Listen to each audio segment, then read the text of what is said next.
जय राधा माधव, जय कुंज बिहारी। जय राधा माधव, जय कुंज बिहारी। जय गोपी जन वल्लभ गिरिवरधारी।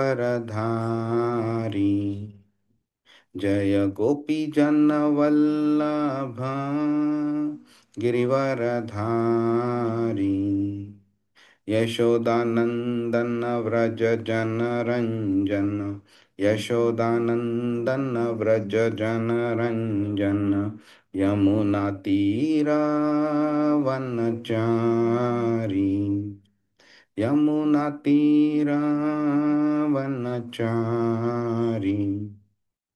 जय राधा माधव, जय कुंज बिहारी। हरे कृष्ण कृष्ण कृष्ण हरे हरे, हरे राम राम राम हरे हरे। हरे कृष्ण कृष्ण कृष्ण हरे हरे, हरे राम राम राम हरे हरे। जय राधा श्याम सुंदर, राधा श्याम सुंदर राधे। जय कृष्ण बलराम, कृष्ण बलराम, कृष्ण बलराम। जय कृष्ण बलराम। जय गौरानिताय, गौरानिताय, गौरनिताय। जय गौरानिताय। जय जय प्रभुपाद, प्रभुपाद, प्रभुपाद। जय श्रील प्रभुपाद। हरिनाम संकीर्तन की जय, श्रीमद् भगवद गीता की जय, श्रील प्रभुपाद की जय।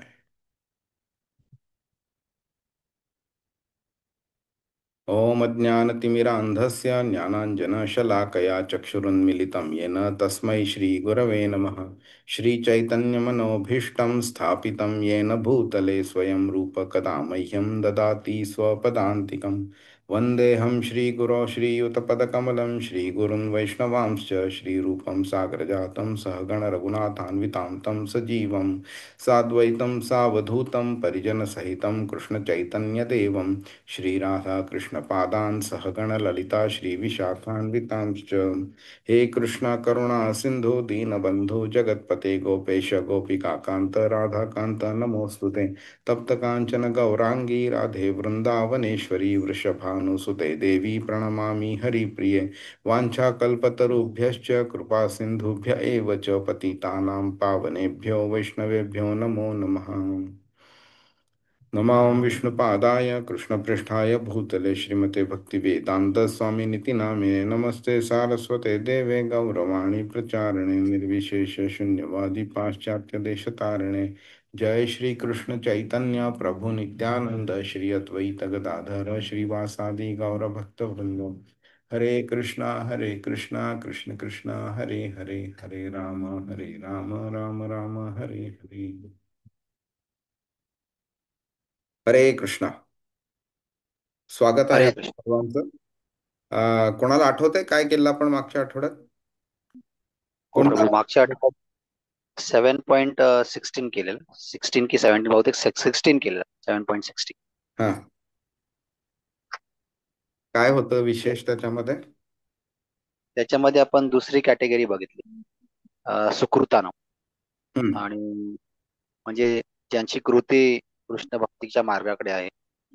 आणि नंतर आपण कम्पेअर केलं दुष्कृताम आणि सुकृताम यांना आपण कम्पेअर केलं, हे आपण मागच्या लेक्चर मध्ये हम्म. आहे. आणि काय ते चार प्रकारची लोक? आता रिकलेक्ट होत नाही प्रभू. बर, कोण सांगेल? हरे कृष्ण. हरे कृष्ण प्रभूजी. हरे कृष्णा. आपण आर्थ, जिज्ञासू, अर्थार्थी आणि ज्ञानी या चार लोकांबद्दल बघितलं. हा. ऍक्च्युली असं अर्थ अर्थार्थी आहे, पण ते नंतर आपण हे पण बघितलं की अर्थ आणि अर्थार्थीमध्ये जिज्ञासू का आहे ते. पण हम्म. अर्थ म्हणजे जे गरजू लोक आहेत ते, ज्यांना म्हणजे काहीतरी गरज आहे, एक काहीतरी दुःख आहे, हम्म. ज्याच्यामुळे ते श्रीकृष्णाकडे आकर्षित होतात. त्यानंतर अर्थार्थी जे आहेत, ज्यांना म्हणजे काहीतरी अर्थाची म्हणजे एक कुठला तरी अर्थाची गरज आहे, काही म्हणजे धन पाहिजे असेल किंवा कुठली तरी गोष्ट त्यांना त्यांच्याकडून श्रीकृष्णाकडून पाहिजे असेल ते. त्यानंतर जिज्ञासू, ज्यांना म्हणजे म्हणजे ह्या पहिल्या त्या दोन कॅटेगरी नंतर म्हणजे जे श्रीकृष्ण काय आहे त्यांच्याबद्दल जाणण्याची जी एक इच्छा निर्माण होते, एक जिज्ञासा निर्माण होते. अ, हम्म. अ, ते ते लोक. आणि ज्ञानी म्हणजे अ, ज्यांना ज्ञान आहे श्रीकृष्णाबद्दल, आणि म्हणजे जे म्हणजे एक भक्ताच्या कॅटेगरीमध्ये त्यांनी म्हणजे पुढे यायला म्हणजे सुरुवात केलेली आहे. हे चारही लोक श्रीकृष्णाने म्हटलंय की ते जयंती म्हणजे त्यांची सुरुवात होते भक्ती मार्गासाठी. त्यांनी म्हणजे एक जो संपूर्ण समर्पण आपण जे म्हणतो ते त्यांनी अजून केलेलं नाही, पण त्यांनी भक्तीच्या मार्गाकडे सुरुवात केलेली आहे. असे हे चार लोकांबद्दल आपण बघितलं. बर. खूप छान. खूप छान. तर आपण मग आता 17वा श्लोक बघूया. ओके, ह्या चार मध्ये कृष्ण अजून कसं एक प्रकारचं रँकिंग करतो आणि का करतो ते आपण बघूया. तेषां ज्ञानी नित्ययुक्त एकभक्तिर्विशिष्यते प्रियो हि ज्ञानिनोत्यर्थम अहम स च मम प्रियः. अनुवाद. हरे कृष्ण प्रभू. हरे कृष्ण. यापैकी जो पूर्ण ज्ञानी आहे आणि नित्य भगवत भक्तीमध्ये युक्त आहे तो सर्वोत्तम आहे, कारण मी त्याला अत्यंत प्रिय आहे आणि तो मला अत्यंत प्रिय आहे. हरे कृष्ण. हरे कृष्ण. तर आता आपण बघून घेऊया संक्षिप्त रूपामध्ये काय आहे की ते कृष्ण काय सांगायचं म्हणजे अभिप्रेत आहे कृष्णाला. हं. तर आधीच्या श्लोकामध्ये काय झालं, 16व्या श्लोकामध्ये चार प्रकारचे पुण्यात्मे आपण म्हणू शकतो, ज्यांची पाप करण्याची वृत्ती नाही आहे, पण सगळेच्या सगळे कृष्ण भक्तीमध्ये तेवढे कृष्ण भक्तीकडे आकृष्ट झालेत असं नाही आहे, पण तरी सुद्धा काहीतरी हवंय त्यांना, पण इतर कुठे जाण्यापेक्षा ते कृष्णाकडे आलेले आहेत. ठीक आहे. आणि त्याच्या उलट काय झालेलं, 15व्या श्लोकामध्ये कृष्णाने सांगितलं की अशी चार प्रकारची लोक त्याला कधी शरण येत नाही. आणि 16व्या श्लोकात तो चार प्रकारची लोक जे स्वार्थी हेतूने का होईना पण कृष्णाचं भजन करतात. ठीक आहे. तर आता कृष्ण इथे काय सांगतोय की ह्यांच्यामध्ये ह्या पहिले जी तीन लोक जी आहेत, अर्थ, जिज्ञासू आणि अर्थार्थी, त्यांच्या मागे एक थोडा स्वार्थी हेतू आहे. ओके. तर आणि जो ज्ञानी आहे तो स्वार्थी नाहीये. तर त्याच्याकरता कृष्ण तर काय बोलतोय की तो ज्ञानीला श्रेष्ठ म्हणून सांगतोय तो. का? तर तो ज्ञानीच्या दोन क्वालिटीज इथे कृष्णाने सांगितलेल्या आहेत. एक तर नित्ययुक्त आणि एकभक्तील. ठीक आहे. तो एकनिष्ठपणे कृष्णाची भक्ती करत असतो तो. ह्याचा अर्थ हा नाही की ते चार लोक जी आहेत, बाकीचे तीन लोक जे आहेत ते कृष्ण त्यांना इग्नोर करतो किंवा त्यांना निकृष्ट समजतो असं नाही आहेत. 18व्या श्लोकामध्ये कृष्ण परत जाऊन सांगतोय की हे चारही साधक उदार मतवादी आहेत, परंतु ज्ञानी त्यातल्या त्यात अजूनही श्रेष्ठ आहे. कार तर तो कृष्णाशिवाय अजून त्याला दुसरं काही नको असतो. एकाग्र भक्ती कृष्णाकडे असते आणि त्याला कृष्णाच्या परमस्थानाचं सर्वोच्च स्थानाचं ज्ञान पण असतं त्याला. आणि त्यामुळे कृष्ण त्याला कृष्ण प्रिय आहे आणि कृष्णाला तो प्रिय आहे. ठीक आहे. तर आता काय होतंय की अ, ही जी भौतिक कामना असतात ना, त्या कामना लोकांमध्ये भरपूर असतात आणि काही लोकांना त्यांना त्या घालवायला वेळ लागतो. काही लोकांनी त्या घालवलेल्या असतात आणि ते एका वरच्या स्टेजला पोहोचलेले आहेत. तर कृष्ण इथे काय सांगतोय की ही जी लोक माझ्याकडे वळलेली आहेत, त्यांना भलेही आज त्यांच्याकडे ह्या भौतिक कामना असतील, पण ग्रॅज्युअली ते माझी जेव्हा भक्ती करायला लागतील त्यावेळी त्यांची शुद्धता होईल आणि ते शुद्ध भक्त होऊ शकतात ते. परंतु तो बोलते की आजच्या मोमेंटला जर कम्पेअर केलं तर ही जी ज्ञानी व्यक्ती आहे त्याला माझ्या परम सत्याचं ज्ञान आहे. तो ऑलरेडी आत्ता ह्या स्टेजला भौतिक इच्छांमधून मुक्त झालेला आहे. त्यामुळे तो जास्ती श्रेष्ठ आहे तो. तो विशुद्ध भगवत भक्त झालेला आहे तो. तर ज्ञानीचं कसं असतं की त्यांनी ती स्टेज क्रॉस केलेली आहे की आता भौतिक इच्छांच्या पलीकडे जाऊन कृष्णाची भक्ती करायची म्हणून. आणि त्यामुळे ह्या भौतिक इच्छांचे जो एक एक मनामध्ये एक आपल्याला एवढं काहूर असं माजलेलं असतं की ज्यामुळे कृष्णावरती कॉन्सन्ट्रेट करायला डिफिकल्ट जातं. त्यामुळे भौतिक इच्छा ज्या आहेत ह्या आपल्याला भक्तीमध्ये नेहमीच बाधा बनतात. तर हे जे व्यत्यय जे येतात त्याच्यापासून तो पलीकडे गेलेला आहे आणि भक्तीमध्ये रममाण झालेला आहे तो. त्याला हे कळलेलं आहे की भौतिक जग जे आहे त्याचं स्वरूप जे आहे ते नाशवंत आहे. ओके. म्हणजे काय तर आज ते आहे ते असत्य नाही आहे. सत्य आहे ते, पण टेम्पररी आहे. आज ते आहे आणि उद्या ते नसणार आहे. ओके. पण त्यांनी हे ओळखलेलं आहे. त्यांनी हेही ओळखलेलं आहे की आत्म्याचं शाश्वत तत्व त्यांनी ओळखलेलं आहे. आणि त्याला कृष्ण कोण आहे हेही समजलेलं आहे आणि आपला आणि कृष्णामध्ये संबंध काय आहे आणि आपण कृष्णाकरता काय केलं पाहिजे हेही समजलेलं आहे. त्यामुळे तो भक्तीकडे वळलेला आहे आणि तो त्या कृष्णाला परमसत्य म्हणून ओळखतो तो. ही जेव्हा त्याला ती जाणीव होते त्या जाणीवेमुळे त्याला कृष्णावरती एकाग्र आणि नित्य अशी भक्ती करायला त्याला मदत होते त्यामुळे. आणि ह्या त्यांच्या एकत्र जो संबंध आलेला आहे त्या संबंधामुळे एकमेकांवरती प्रेम पण आहे भरपूर त्यांचं.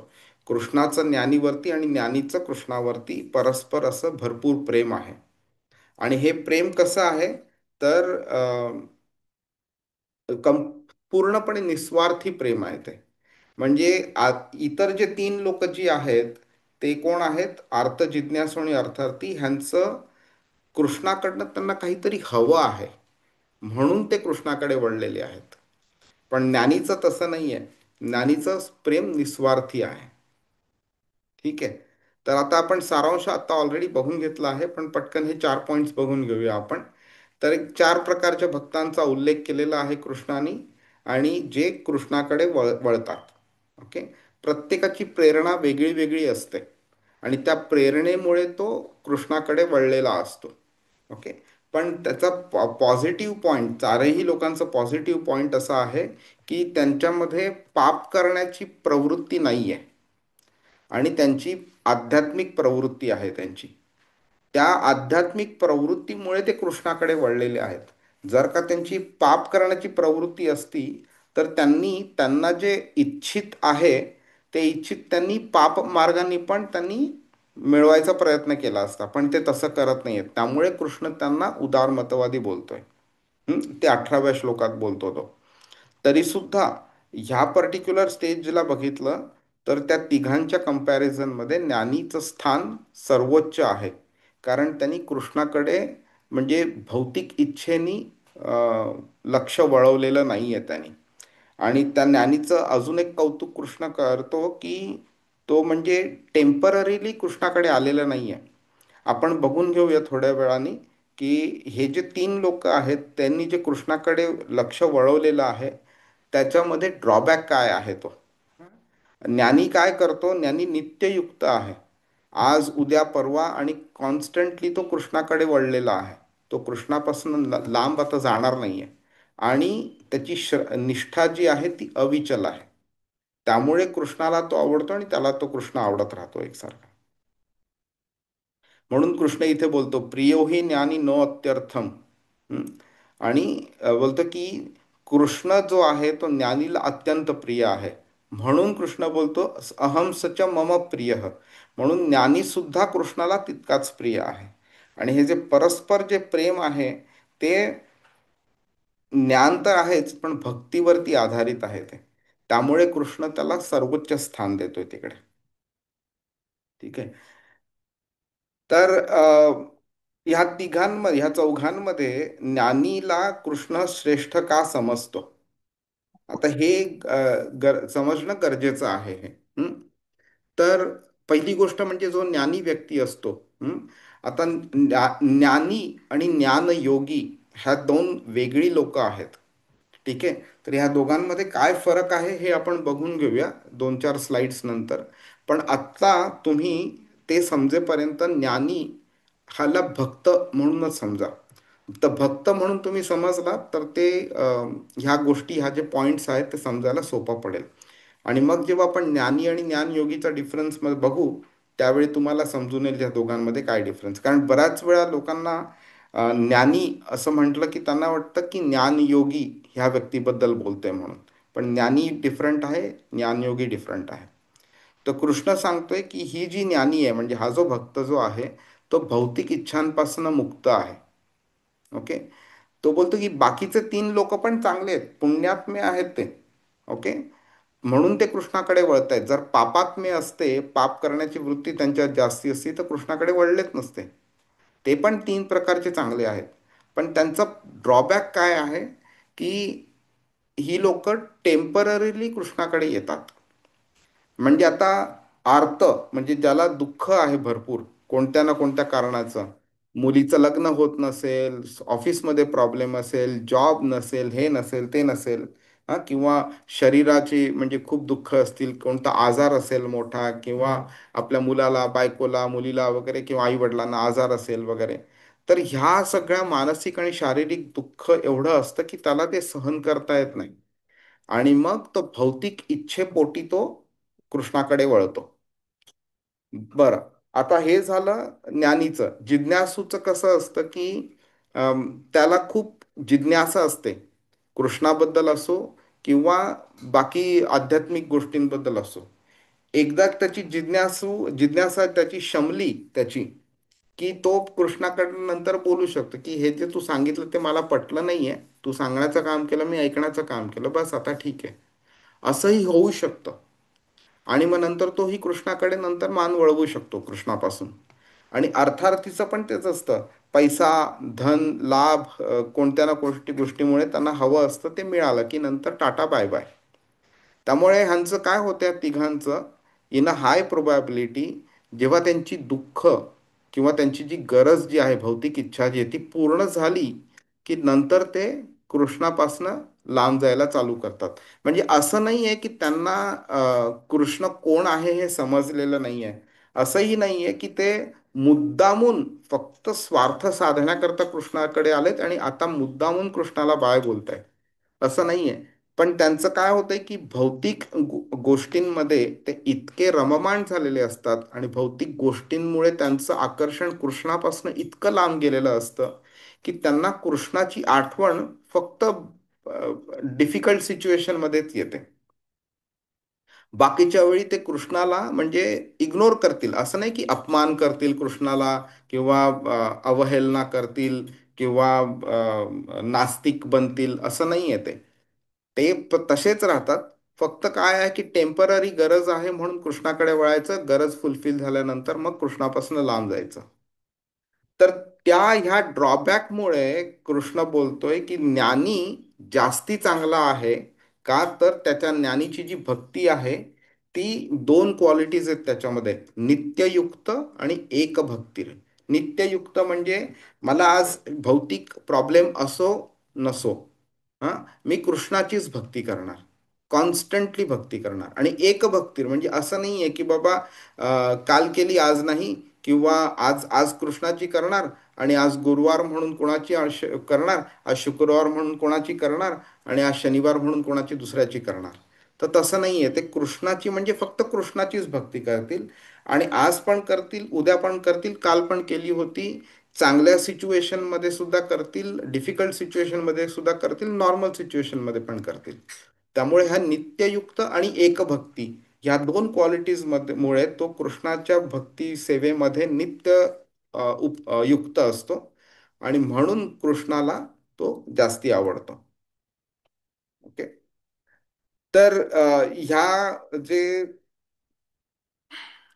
हा जो ज्ञानी शब्द आहे आपण अजूनही डिटेलमध्ये बघू, पण आता संक्षिप्त रूपात सांगायचं तर हा जो ज्ञानी आहे तर ज्ञानाच्या शोधामध्ये असलेली व्यक्ती नाही, तर भक्तीकडे वळलेल्या व्यक्तीकरता कृष्ण हा वापरतोय. बऱ्याच वेळानं कृष्ण मुद्दामून असे हे शब्द वापरतो ज्यामुळे मल्टिपल अर्थ निघू शकतात. आणि कधी कधी मग लोकांना इंटरप्रिट करतात स्वतःच्या ज्ञानाप्रमाणे, आणि त्यांना चुकीचा अर्थ मिळू शकतो. आणि म्हणून इथे कृष्ण बोलते की खरं ज्ञान तुम्हाला जर हवं असेल तर एका शुद्ध भक्ताकडे, एका गुरुकडे जाऊन स्वतः ते हे ज्ञान घ्यायचं. आणि तो गुरु सुद्धा असा नसला पाहिजे की बाबा काल रात्री मी झोपलो, आज माझं मला देवाची प्रचिती झाली, आता तुम्ही गुरु बनणार, तुम्ही शिष्य बना म्हणून. हे अशा प्रकारचे भोंदूगिरी कृष्ण त्याला रेकमेंड करत नाहीये. कृष्णांनी म्हणून चौथ्या अध्यायामध्येच आपल्याला सांगितलेलं आहे, एवम परंपरा प्राप्तम सांगितलेलं आहे. ह्या परंपरेनी ज्ञान मिळवलं पाहिजे. तर ब्रह्मानी कृष्णाकडनं ज्ञान मिळवलं, नारद मुनींनी ब्रह्मांकडनं ज्ञान मिळवलं, व्यासदेवांनी नारद मुनींकडनं ज्ञान मिळवलं, आणि ही परंपरा अशी चालू आलेली आहे. ओके. जिकडे नंतर चैतन्य महाप्रभू, नंतर 32वे शिलप्रभुपाद होते. तर ह्या परंपरेतनं जेव्हा आपल्याला ज्ञान मिळतं ना, ते कम्प्लिटली परफेक्ट, आणि काहीही त्याच्यामध्ये चुकीच्या गोष्टी मिक्स झालेल्या नसतात. त्यामुळे हा जो ज्ञानी हा शब्द वापरलेला आहे त्याचा खरा अर्थ काय आहे ते आपल्याला बऱ्याच भगवद्गीताच्या श्लोकांमधनं सुद्धा कळू शकतं. ओके. जर ती ज्ञानी व्यक्ती हे फक्त ज्ञान मिळवणारी व्यक्ती किंवा ज्ञानयोगी असती, तर कृष्णाने एकभक्ती हा शब्द वापरलाच नसता. ह्या एकभक्ती या शब्दामुळे आपल्याला कळून येते की ती व्यक्ती जी कृष्णाकडे भक्ती करते ती. आणि कृष्णाकडे भक्ती कोण करतं? कृष्णाचा भक्तच करतो. ओके. तर कृष्ण इथे हे कन्फर्म करतोय की भक्तीकडे वळलेली व्यक्ती जी आहे त्याच्याबद्दल बोलतोय मी. त्यामुळे असा ज्ञानी जो आहे त्याला ज्ञान कसलं आहे, तर नुसतं ते सांख्ययोगाचं ज्ञान नाही आहे त्याला, तर त्याला हे ज्ञान आहे की कृष्ण सर्वोच्च आहे. मत्तः परतरम नान्यत, कृष्ण 7व्या श्लोकामध्ये बोलतो ह्याच अध्यायामध्ये. माझ्यापेक्षा सर्वोच्च सत्य असं काहीही नाहीये. कृष्ण स्वतः बोलला ह्याच अध्यायात 7व्या श्लोकामध्ये. तर अशी व्यक्ती ज्याला ते संपूर्णपणे समजलेलं आहे आणि कृष्णाच्या भक्तीकडे वळलेली आहे, अशा भक्ताकरता कृष्ण हा ज्ञानी हा शब्द वापरतोय. त्यामुळे हा ज्ञानी काय करतोय, नुसतं ज्ञान स्वतःजवळ ठेवून त्यांनी स्वतःचं ज्ञान मिरवत नाही बसलेला, तर तो कृष्णावरती प्रेम करतोय. आणि त्याचं रेसिप्रोकेशन म्हणून कृष्ण सुद्धा त्याच्यावरती प्रेम करतो. त्यामुळे अ, आपल्याला ज्ञानी आणि ज्ञानयोगी आणि भक्ती करणारा ज्ञानी हे सगळं व्यवस्थित हे टर्म समजले पाहिजेत. त्यामुळे श्री बलदेव विद्याभूषण काय सांगतात की हा जो ज्ञानी आहे जो फक्त कृष्णाची सेवा करण्याची इच्छा ठेवतो, तो कृष्णाला इतकं प्रिय आहे की कृष्ण सुद्धा म्हणजे त्याला नुसतं श्रेष्ठ असं म्हणत नाहीत. ओके. आता चार प्रकारची लोक सांगितलेत आणि चार प्रकारमध्ये हा श्रेष्ठ आहे, तर नुसतं श्रेष्ठ बोलत नाही आहेत कृष्ण त्याला. तर अहम सच मम प्रिय, तो मला प्रिय आहे म्हणून, कारण मी त्याला भरपूर प्रिय आहे. हे खूप इम्पॉर्टंट आहे. म्हणजे तसं बघितलं तर कृष्णाला सगळेच प्रिय आहेत. समोहम सर्वभूतेषु न मे द्वेषो अस्ति न प्रिय, ये भजन्ति तू माम भक्त्या मयी ते तेषु चाप्यहम, असं कृष्ण 9व्या अध्यायाच्या 29व्या श्लोकात बोलतो. त्यामुळे तो बोलतो की सगळ्या जीवभूतांना, सगळ्या आत्म्यांना मी समदृष्टीने पाहतो म्हणून. तर मग इकडे नंतर हा प्रश्न निर्माण होऊ शकतो की मग ज्ञानीला का प्रिय बोललाय. तर ते कारण असं आहे की तो माझ्यावरती एवढं प्रेम करतोय, तर मी त्याच्यावरती तेवढंच प्रेम करतोय. तर म्हणजेच काय आहे की आपण जेवढं कृष्णाकडे चालायला प्रयत्न करू तेवढंच कृष्ण धावत धावत आपल्याकडे येतो. त्यामुळे बरेच लोक जेव्हा असं म्हणतात ना की भगवद्गीता, आम्ही त्यांना विचारतो अरे तुम्ही शिकायला का नाही येत म्हणून, येत जा की क्लासमध्ये वगैरे. नाही, अजून वेळ आली नाही आहे आमची. जेव्हा कृष्ण आमची वेळ आणून देईल, जेव्हा कृष्ण बोलवेल तेव्हा मी येईन. अरे कृष्णाने बोलवण्याकरता कमीत कमी तुम्ही कृष्णाकडे एक पाऊल तरी चालून पुढे जा. तुम्ही काही प्रयत्नच नाही करणार आणि फक्त वेळ येण्याची वाट बघत बसाल आणि ती वेळ येत नाहीये म्हणून बाकीच्या सगळ्या टाइमपास गोष्टी कराल, ज्या कराल नकोय, दारू पिणं वगैरे ह्या सगळ्या गोष्टी तुम्ही करत बसाल. आणि त्यानंतर तुम्ही बोलणार की 24 तासामधले 23 तास 59 मिनिटं आणि 59 सेकंद मी कृष्णाचे विचार पण नाही करत. एक सेकंद चुकून माकून कधी माझ्या मनात कृष्णाचा विचार येतो आणि त्या एका सेकंदाच्या बळावरती कृष्णाने तुम्हाला बोलवून घेतलं पाहिजे तुमच्याकडे. हे कसं शक्य आहे? तुम्ही आधी स्वतःला तरी शुद्ध करायचा प्रयत्न करा. कृष्णाकडे चालण्याकरता एक पाऊल का होईना चालण्याकरता तेवढी तरी शुद्धता तुम्ही स्वतःमध्ये डेव्हलप करा तुम्ही. आणि कृष्णाकडे चाला ना एक पाऊल तरी पुढे.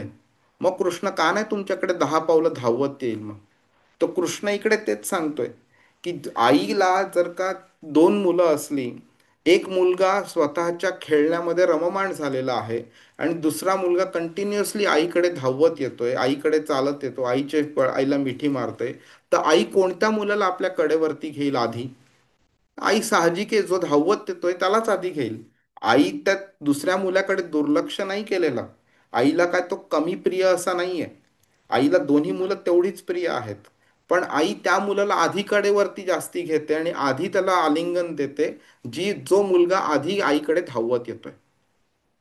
कृष्ण इथे तेच बोलते, हा ज्ञानीनी ज्ञान योग क्रॉस केलेला आहे पूर्णपणे. आता फक्त माझी भक्ती करतोय, तर मी त्याला ऑटोमॅटिकली मी आधी जवळ घेणार त्याला. तो माझ्यावरती एवढं प्रेम करतोय तर मी ऑटोमॅटिकली त्याच्यावरती भरपूर प्रेम करणार. असं नाहीये की मी इतर इतर आत्म्यांवरती दुर्लक्ष केलेलं आहे म्हणून. तर हे जे ज्ञानीमध्ये हे जे गुण आहेत, ज्यामुळे कृष्णाला तो प्रिय आहे आणि तो इतरांपेक्षा श्रेष्ठ वाटतो म्हणून. तर त्याच्या ह्या ज्या दोन क्वालिटीज आहेत, की तो नित्ययुक्त आहे, म्हणजे स्वार्थी नाही आहे.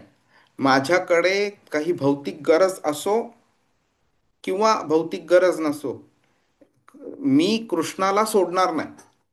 मी कृष्णाचीच भक्ती करणार आणि कॉन्स्टंटली भक्ती करणार, एकाग्र भक्ती करणार. माझं मन ह्या भौतिक इच्छेंमुळे विचलित होणार नाही. अशा ह्या स्टेजला हा ज्ञानी आलेला आहे. म्हणजे अ, अ, असं एक अशी स्टेज आहे की अ, सुखामध्ये किंवा दुःखामध्ये किंवा न्यूट्रल सिच्युएशनमध्ये कृष्णाला जी व्यक्ती अ, दुर्लक्ष करणार नाही, कृष्णाकडे त्याचं मन कॉन्स्टंटली वळलेलं असेल, अशी व्यक्ती, ह्याला कृष्ण बोलतोय तो प्रॉपर भक्त आहे म्हणून. त्याला तो नित्ययुक्त म्हणतो. ओके. आणि नुसतं असं नाही आहे की फक्त बोलतोय तो, त्याचं हृदय, त्याचे विचार, त्याचे मन हे संपूर्णपणे कृष्णावरती केंद्रित आहेत. अशा भक्तीला कृष्ण एकाग्र भक्ती म्हणतो. एक भक्तीर विशिष्यते. आणि ही ती ज्ञानीची विशिष्टता आहे.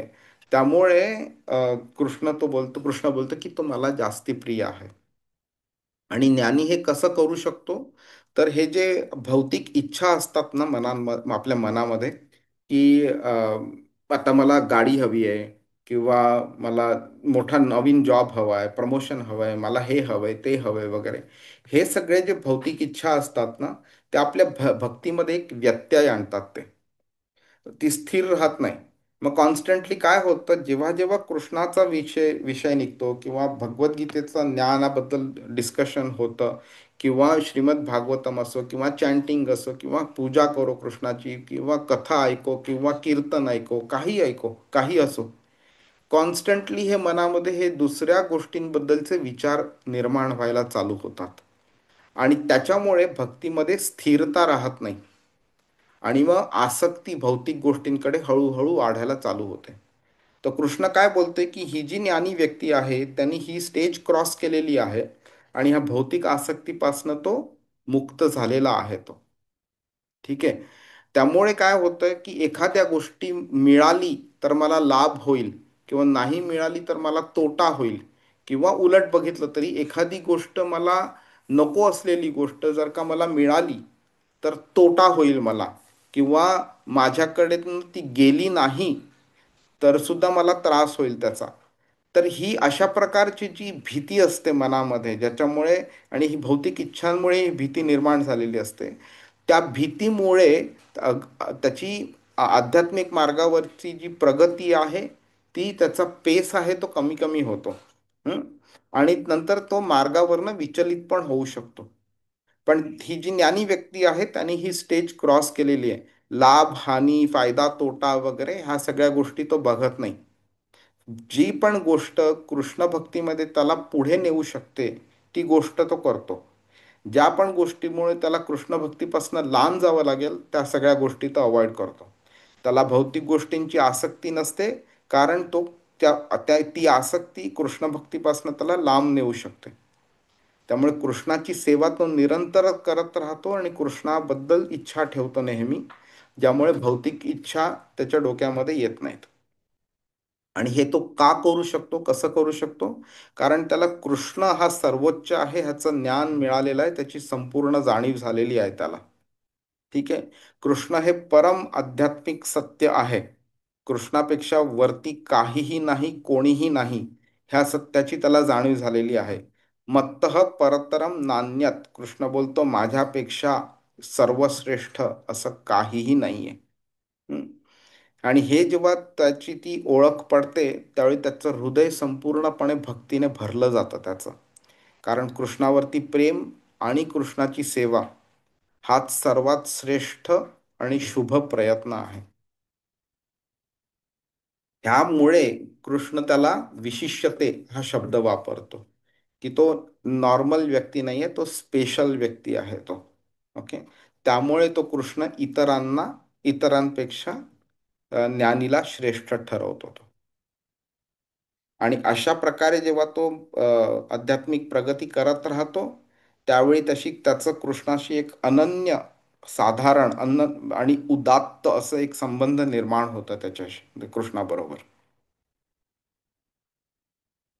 तर हा जो संबंध आहे त्याचं कृष्ण वर्णन कसं करतो ते आपण बघूया. हं? तर एक आई आणि मुलामध्ये कसं, एक मूल किंवा मुलगी, मुलगा आणि मुलगी दोन्ही म्हटलं आपण तर, आई आणि मूल ह्याच्यामध्ये जे संबंध असतो तो किती स्पेशल संबंध असतो, नाही? कोणताही संबंध, भौतिक जगामधला कोणताही संबंध ह्या संबंधापेक्षा श्रेष्ठ नाहीये.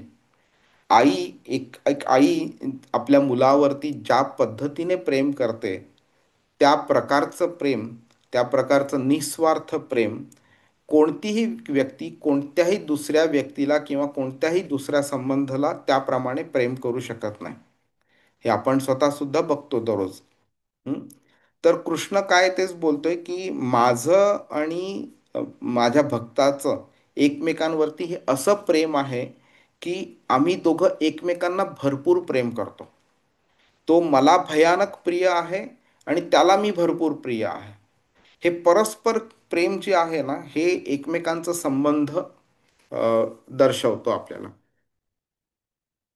हे जे एक गाढ असं नातं निर्माण होतं ना, त्यामुळे अ, अ, कधीही कोणत्याही सिच्युएशनमध्ये असो, हा डिफिकल्ट सिच्युएशन असो किंवा सडनली एखादी विचित्र अशी सिच्युएशन निर्माण झाली असो, किंवा सडनली एक आनंद मिळाला, एक फॉर एक्झाम्पल एखाद्या व्यक्तीला एक लॉटरी लागली, हं?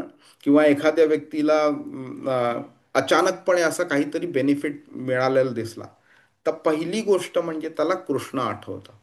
त्याला जाणवतं की खरं तर माझी ही लायकी नाही आहे हे सगळं मिळण्याची, पण कृष्णाची माझ्यावरती एवढी कृपा आहे की त्यांनी मला हे दिलेलं आहे. जेव्हा एक डिफिकल्ट सिच्युएशन येते, त्यावेळी सुद्धा ती व्यक्ती असाच विचार करते की खरं तर मला अजून भयानक काहीतरी मोठं होणार होतं, परंतु कृष्णाची कृपा म्हणून फक्त एवढंच झालं. किंवा झालं तर झालं, ही कृष्णाची कृपाच आहे माझ्यावरती, ह्याच्यातनं मला काही ना काहीतरी फायदाच होणार आहे, माझी आध्यात्मिक प्रगती होणार आहे. त्यामुळे ती व्यक्ती अशा ह्या ॲक्सिडेंट्स असो किंवा काहीही डिफिकल्ट सिच्युएशन असो, त्याच्याबद्दल त्याला कधीही भीती वाटत नाही, कधीही त्याला वाईट वाटत नाही, कधीही दुःख होत नाही त्याला. आणि म्हणून कृष्ण बोलते की तुला मी कोणत्याही सिच्युएशनमध्ये टाकलं तरी तू मला विसरत नाही, कारण मी तर तुला कधीच विसरत नाही. हां. आणि हे आपल्याला मग प्रश्न येऊ शकतो की बाबा, मग का कृष्ण अशा सिच्युएशन मध्ये त्याच्या भक्ताला टाकतो? हा येतोय की नाही प्रश्न तुमच्या मनामध्ये? तुम्हाला काय वाटतं, का करतो मग कृष्ण असं?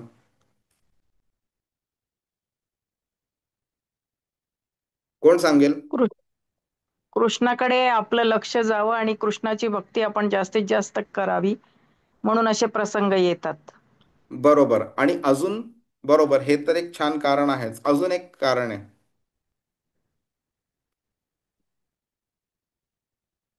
कोण सांगेल?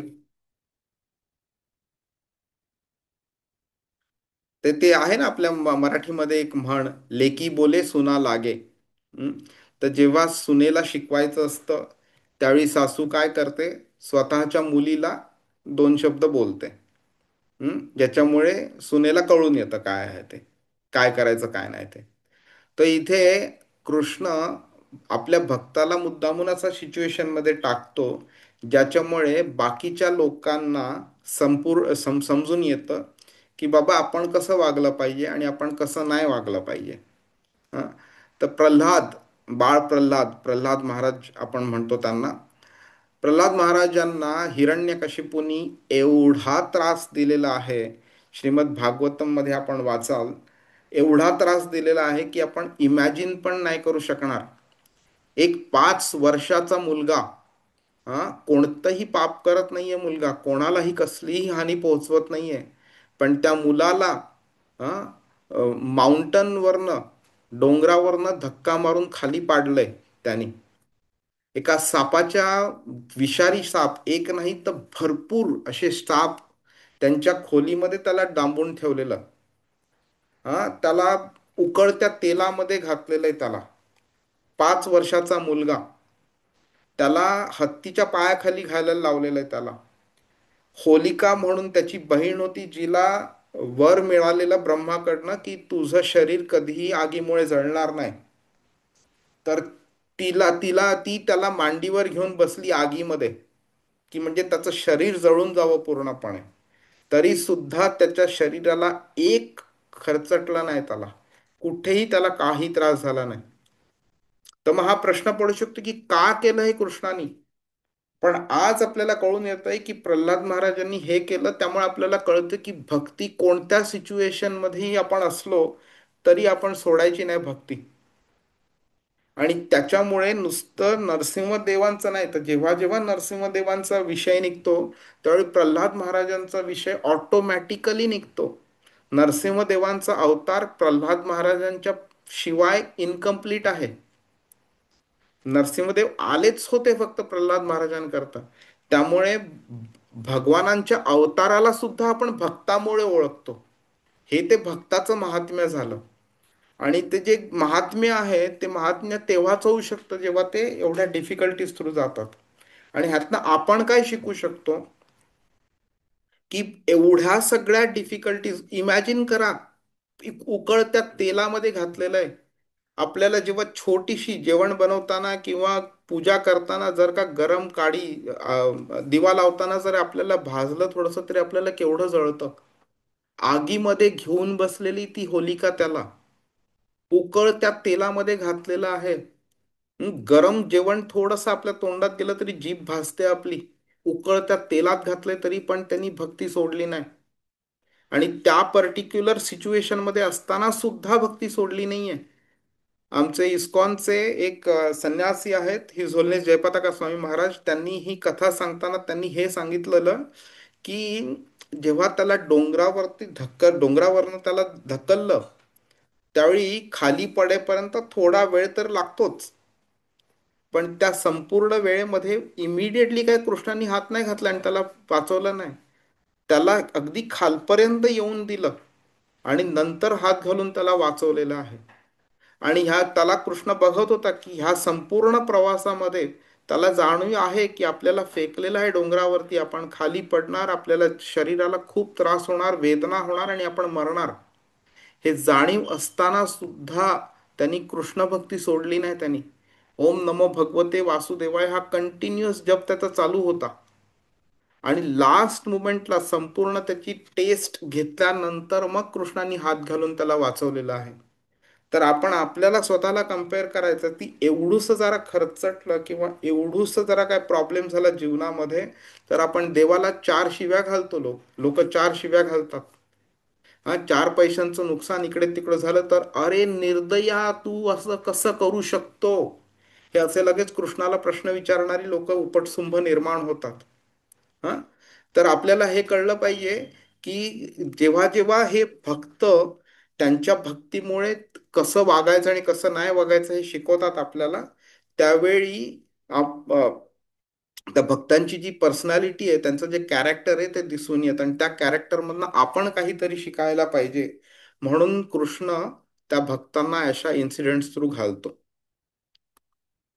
त्यामुळे आणि एवढी अशी कॉन्स्टंटली भक्ती करत असल्यामुळे मग कृष्ण बोलतो की अ, प्रियो हि ज्ञानी नोत्यर्थम आणि अहम सच मम प्रिय, तो मला प्रिय आहे आणि मी त्याला प्रिय आहे, का तो मला सोडत नाही तो. तर आपण आधी बोलल्याप्रमाणे 9व्या अध्यायाच्या 29व्या श्लोकाबद्दल तर कृष्ण इथे तेच सांगतो, मयी ते तेषु चाप्यहम, ते हे माझ्यामध्ये आहेत आणि मी त्यांच्यामध्ये आहे. कॉन्स्टंटली हे जे कृष्णाचं आणि भक्ताचं नातं आहे, त्याचं ते स्ट्रॉंग जे जे नातं आहे ते प्रकट करतं ह्या श्लोकामुळे. म्हणून कृष्ण इथे बोलतोय की ते माझं भजन करतात, 16व्या श्लोकामध्ये बोलतात. आणि हे भजन आणि ह्या 17व्या श्लोकातलं हे प्रियो हि ज्ञानी नोत्यर्थम, हे दर्शवतं आपल्याला की भक्तामध्ये, अरे ज्ञानीमध्ये, भक्तामध्ये आणि कृष्णामध्ये किती स्ट्रॉंग असं रिलेशनशिप आहे ते. ओके. ही जी भक्ती जी आहे ती सेंटिमेंटल नाही आहे. खूप इम्पॉर्टंट आहे की आज मला कोणीतरी बोललं, अरे अमुक एकाची भक्ती कर, आणि मी पळालो तिकडे. का करायची माहिती नाही मला. हा, दुसऱ्या दिवशी किंवा 4 दिवसानंतर मला कंटाळा आला आणि नंतर मी पळालो तिसऱ्याकडे, का तर मला अजून एकाने कोणी सांगितलं ह्याची भक्ती करायची. आणि ही अशी जी भक्ती आहे ह्याला खरी भक्ती कधी म्हणत नाही. ही बेसलेस असते, सेंटिमेंटल असते, ती काही अर्थ नसतो त्याच्यामध्ये, काही फाउंडेशनल नॉलेज काही नसतं. पण कृष्ण काय सांगतो इथे की ही हा जो ज्ञानी व्यक्ती आहे त्याला योग्य ज्ञान असतं आणि त्याच्यावरती ती आधारित भक्ती असते. ते ज्ञान योग्य का आहे, तर कृष्णाचं ऐश्वर्य ज्ञान आणि माधुर्य ज्ञान, ह्या दोन्ही प्रकारचं ज्ञान त्याच्याकडे असतं. हं? म्हणजे कृष्ण कोण आहे आणि कृष्ण किती मधुर आहे हे त्याला दोन्ही समजलेलं असतं. त्यामुळे त्याची भक्ती चांगलं ज्ञानावरती बेस्ड असते. हं? आणि त्याच्यामध्ये एक माधुर्य पण असतं. म्हणजे असं नाही आहे की फक्त मेकॅनिकली तो करतोय, तर त्याला जास्तीत जास्ती त्याला प्रेम मिळतंय, आनंद मिळतोय त्यातनं. जेवढं जेवढं तो कृष्णाबरोबर रिलेशनशिप स्ट्रॉंग एस्टॅब्लिश करतो, तेवढं त्याला तो जास्ती आनंदी होतोय तो. म्हणून तुम्ही हा शब्द ऐकला असेल, सच्चित आणि आनंद. तर हा जो आनंद जो आहे, तर तुम्ही हे पण ऐकलं असेल ना, निर्विशेष ब्रह्म. म्हणजे लोकांना वाटतं की देवाला आकार नाही, निर्विकार आहे, असं लोकांना वाटतं. पण ते अर्धवट ज्ञान आहे. देवाच्या कृष्णाच्या 3 स्टेजेस आहेत, ज्याच्यामुळे लोकांना कृष्णाची अनुभूती होते. तर पहिलं आणि मोस्ट बेसिक म्हणजे अतिशय लो लेवलचं ज्ञान जर बघितलं, तर लोक देवाला निर्विकार समजतात. तर निर्विकार का समजतात ते, कारण ते बोलतात की देव आहे तर मला दिसत का नाही, दिसत नाही म्हणून देवाला आकार नाही असं समजायचं. पण मी कधी कधी प्रार्थना करतो तर ती प्रार्थनेला उत्तर मिळतं म्हणून देव आहे, एवढं तरी समजायचं. पण देव आहे दिसत नाही म्हणून देवाला आकार नाही असं समजायचं. ही म्हणजे अतिशय बेसिक लेवलवरचं ज्ञान झालं. त्याच्या वरच्या लेवलवरती ज्ञान काय आहे, तर परमात्मा रूपी देव. लोकांना समजतं, त्या व्यक्तीला समजतं की परमात्मा रूपी देव माझ्या हृदयामध्ये स्थित आहे म्हणून. तर ती परमात्माची भक्ती करायला चालू करतात ते. आणि त्याच्याही वरच्या ज्ञान लेवलचं ज्ञान म्हणजे भगवान. हा, ते भगवान कोण आहेत हे समजणं आणि भगवान हे कृष्ण आहेत हे समजणं. तर ते भगवान हे हे ज्ञान फक्त असं म्हणजे असं मेकॅनिकल असं नॉलेज नाही आहे. तर ते सत चित आणि आनंद आहे ते. म्हणजे कसं आहे की सत म्हणजे आज आहे, उद्या पण आहे आणि नेहमीच असणार. कधी ते नाही असं होणार नाही. इटर्नल आहे. कॉन्स्टंटली ते टाइम, वेळ जी आहे त्याच्याही आधी होतं आणि नंतरही असणार आहे. नंतर चित्त म्हणजे त्याला संपूर्ण ज्ञान आहे. असं काही नाही आहे की त्याला ज्ञान नाही आहे त्याचं. कोणत्याही गोष्टीचं ज्ञान नाही असं नाही आहे. सगळ्या गोष्टींचं ज्ञान आहे त्याला. हं? तुमचं भूत, भविष्य, वर्तमान सगळ्याचं ज्ञान आहे. तुमचंच नाही तर प्रत्येक जीवात्म्याचं ज्ञान आहे. प्रत्येक ब्रह्मांडाचं ज्ञान आहे त्याला. आणि आनंद, हा जो आनंद जो आहे तो फक्त भगवानच्या लेवलवरती मिळतो. हां, निर्विकार ब्रह्माच्या वरती किंवा परमात्म्याच्या लेवलवरती आनंद नाही मिळत. तो फक्त भगवानाच्या लेवलवरती मिळतो. तर हे जे माधुर्य ज्ञान आहे, आनंद देणारं ज्ञान आहे, ते जेवढी जेवढी आपण भक्ती करत जाऊ पुढे, तेवढा तेवढा आपला आनंद वाढत जातो. त्यामुळे त्या अ, ही जी ज्ञानी व्यक्ती आहे त्याची भक्ती अजूनही अजूनही बळकट होते. त्याला जे ज्ञान मिळते आणि त्याला जी कृष्णाकडनं अनुभूती होते त्याच्यामुळे. त्यामुळे हा जो ही जी त्याची भक्ती असते ज्ञानीची, ती अजून अजून अजून अजून समृद्ध होत जाते ती. आणि त्याला त्यातनं जास्ती चांगली प्रेरणा मिळते, उत्साह मिळतो, त्याला आनंद मिळतो आणि ज्यामुळे तो अजून चांगली भक्ती करू शकतो. आता आपण ह्याबद्दल बोललेलो तर मी जास्ती डिटेलमध्ये जात नाही. तर ज्ञानी आणि ज्ञानयोगी हे वेगळे वेगळे आहेत हे समजणं आवश्यक आहे. आणि कृष्ण मग ते ते ते तो भेद जो आहे तो समजल्यावरती आपल्याला समजेल आपण कृष्ण ज्ञानीला का प्राधान्य देतोय. तर आपण बघितलंय की ज्ञानी आणि ज्ञानयोगी हे दोन शब्द आहेत. आणि कृष्ण ज्ञानी हा शब्द वापरतो, ज्ञानयोगी हा शब्द वापरत नाही. तर या दोघांमधला प्रायमरी डिफरन्स काय आहे, तर ज्ञानी ती व्यक्ती आहे ज्यांनी ज्ञानयोगाचा मार्ग पूर्ण केलेला आहे आणि आता तो शुद्ध भक्तीमध्ये आलेला आहे तो. ठीक आहे. पण ज्ञानयोगी कोणता असतो, जो अजूनही तत्वज्ञानाच्या लेवलवरतीच असतो. तो त्याचाच अभ्यास करत असतो किंवा जास्तीत जास्त तो निर्विशेष ब्रह्माचा अभ्यास करतो तो. हा, त्या शोधामध्ये अडकलेला असतो. ओके. पण ज्ञानी त्या स्टेजला आलेली आहे जेव्हा त्याला कळत असतं की भक्ती ही मोक्षापेक्षा श्रेष्ठ आहे म्हणून. ओके. भक्तीमुळे मोक्ष तर ऑटोमॅटिकली प्राप्त होतो, पण मोक्षाद्वारे भक्तीची प्राप्ती होईलच याची काही गॅरंटी नाही आहे. ठीक आहे. पण कृष्ण तरी सुद्धा काय करतो की जर एखाद्या व्यक्तीला भक्ती करणं थोडं डिफिकल्ट होत असेल तर कृष्ण हे एक्सेप्ट करतो की त्यानंतर ज्ञान हा एक सन्माननीय मार्ग आणि पर्याय आहे म्हणून. म्हणजे ज्ञान मार्ग हा वाईट नाही आहे, पण त्याच्या तो श्रेष्ठ मार्ग आहे का, तर नाही. त्याच्यापेक्षा भक्ती करणं हा जास्ती श्रेष्ठ मार्ग आहे. पण ज्ञान मार्गावरती चालत असलेली व्यक्ती कमीत कमी भौतिक बंधनातनं तरी तो बाहेर पडू शकतो. ओके. त्यामुळे ज्ञान मार्ग हा पण सन्मान्य आहे. की कोणतीही गोष्ट जी आपल्याकडे कमीत कमी एक पाऊल तरी आपल्याला कृष्णाच्या दिशेने घेऊन जाईल, ते चांगली गोष्ट आहे ती. ओके. तर ज्ञानयोगी ह्याची इच्छा कसली असते, मोक्ष मिळवण्याची. ज्ञानी काय करतो, त्याला कृष्णप्रेम हवं असतं. त्याला कृष्णावरती प्रेम करायचं असतं आणि कृष्णाकडनं प्रेम हवं असतं. त्यामुळे कृष्ण इथे स्पष्ट करतो ह्या श्लोकामध्ये की हा जो ज्ञानी आहे तो माझ्याशिवाय दुसरं कोणतीही गोष्टीची इच्छा ठेवत नाही.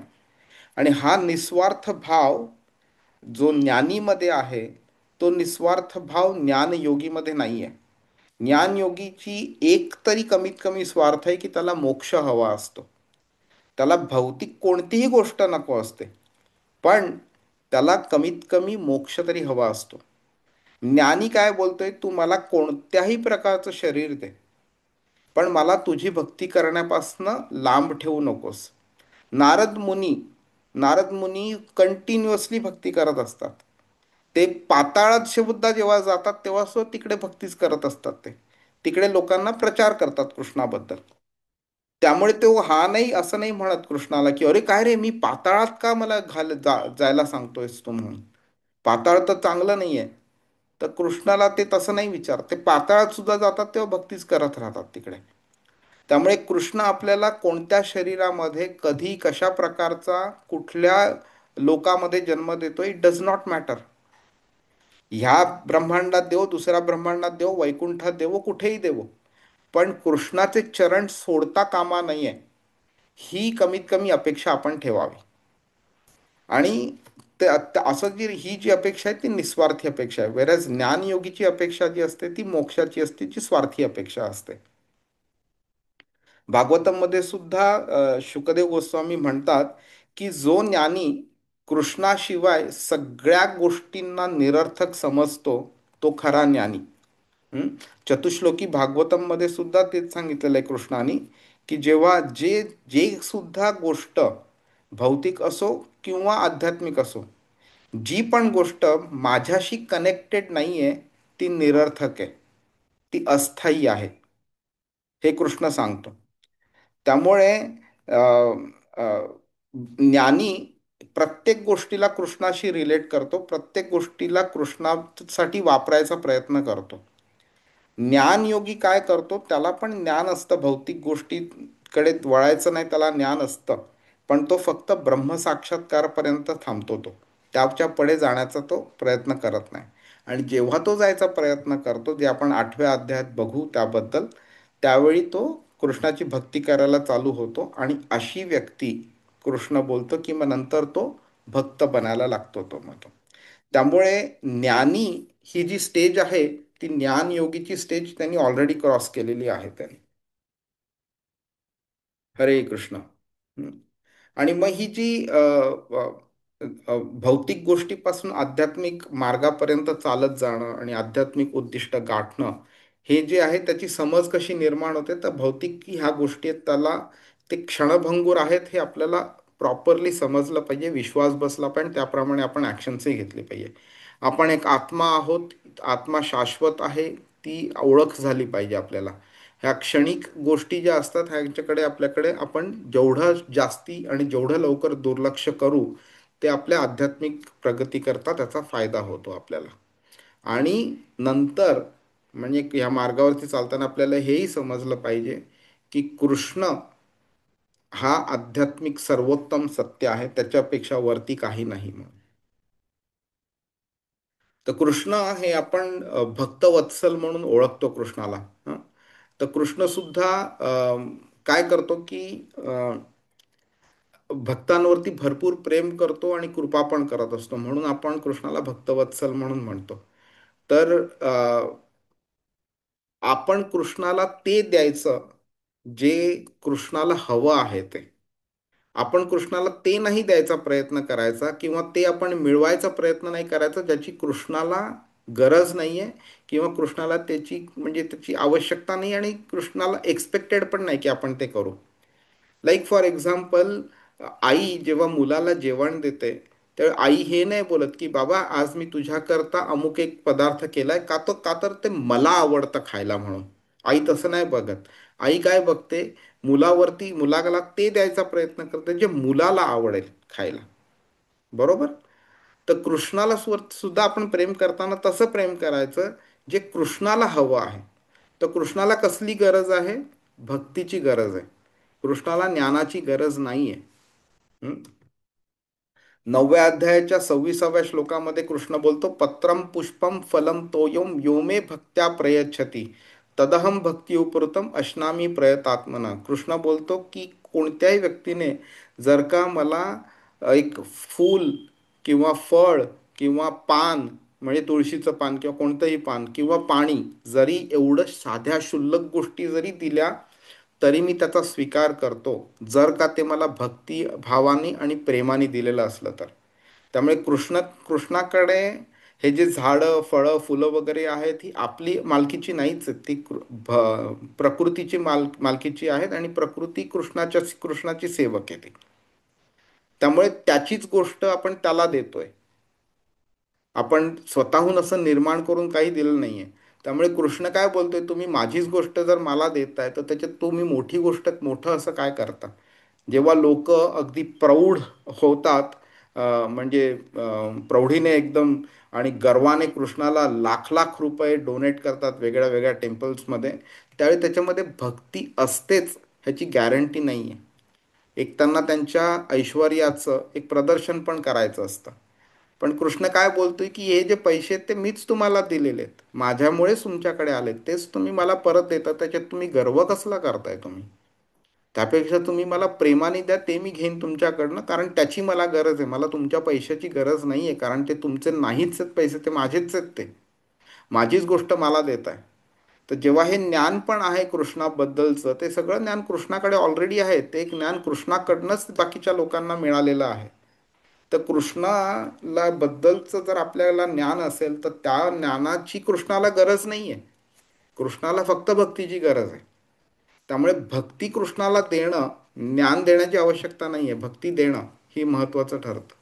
त्यामुळे कृष्ण 18व्या अध्यायाच्या 54व्या श्लोकामध्ये म्हणतो की माझ्यावरती जर का तुम्ही प्रेम केलं तर तो खरा ज्ञानयोग झाला. हं?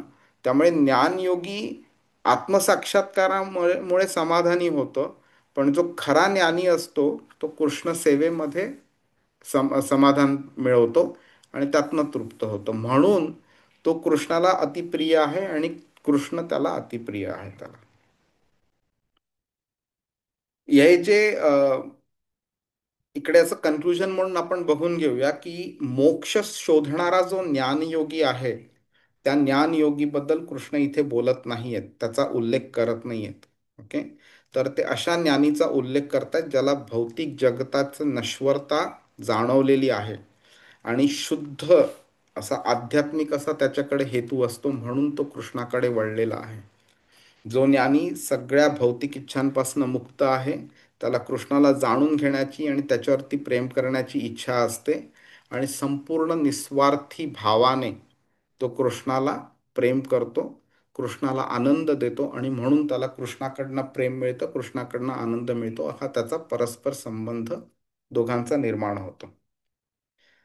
तर आता आपण लास्टली हे बघून घेऊया की ह्या ज्या 16व्या श्लोकामध्ये हे जे 4 प्रकारचे भक्त सांगितलेले आहेत त्यांच्या प्रगतीचा मार्ग काय आहे हे समजून घेऊया.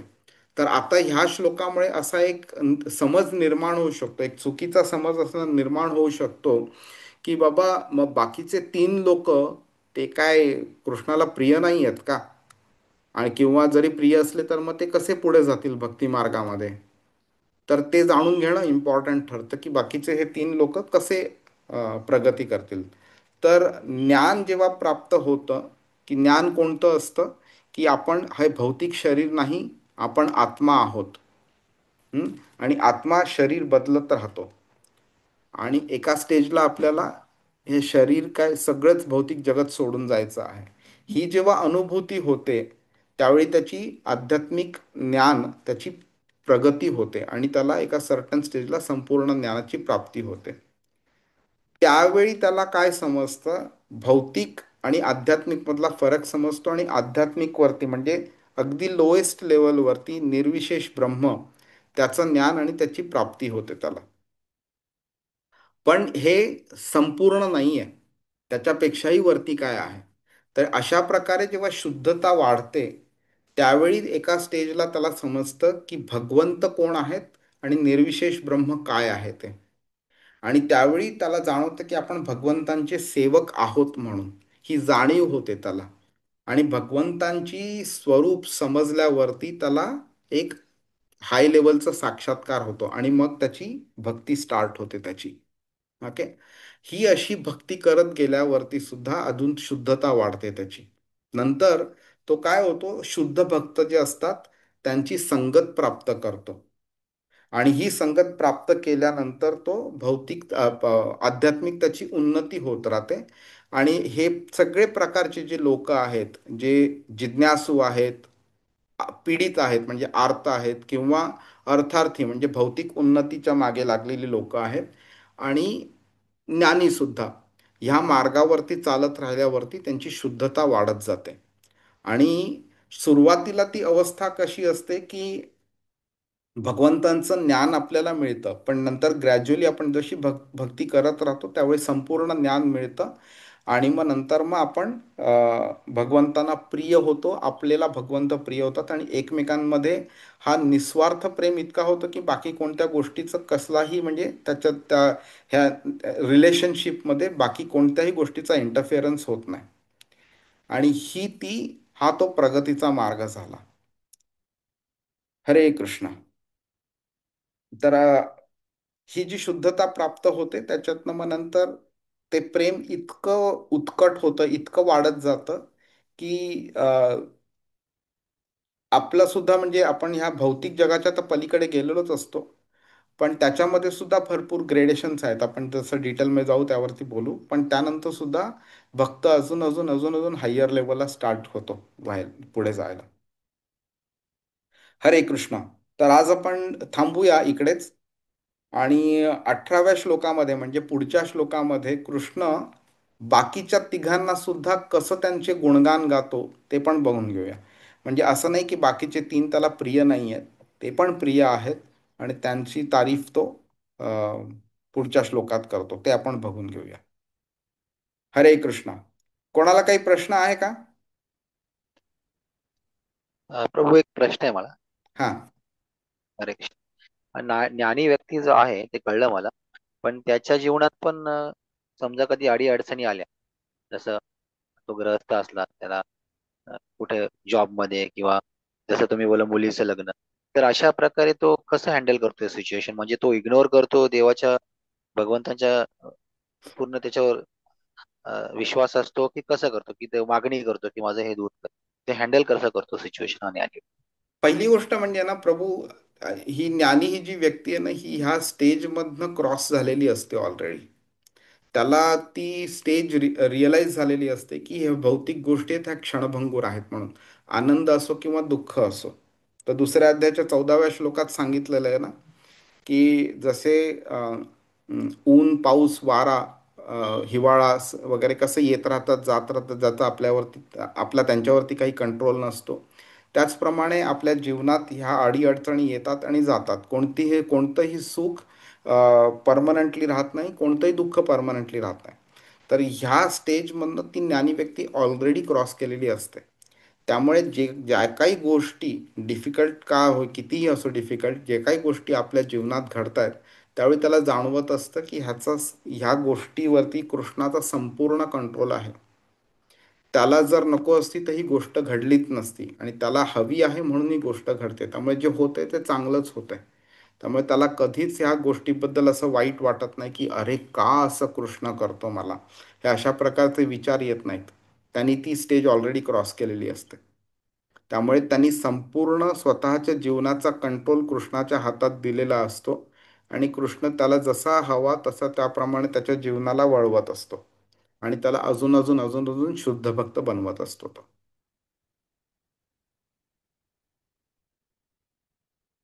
ठीक आहे. तर मग भेटूया पुढच्या आठवड्यामध्ये. हरे कृष्ण.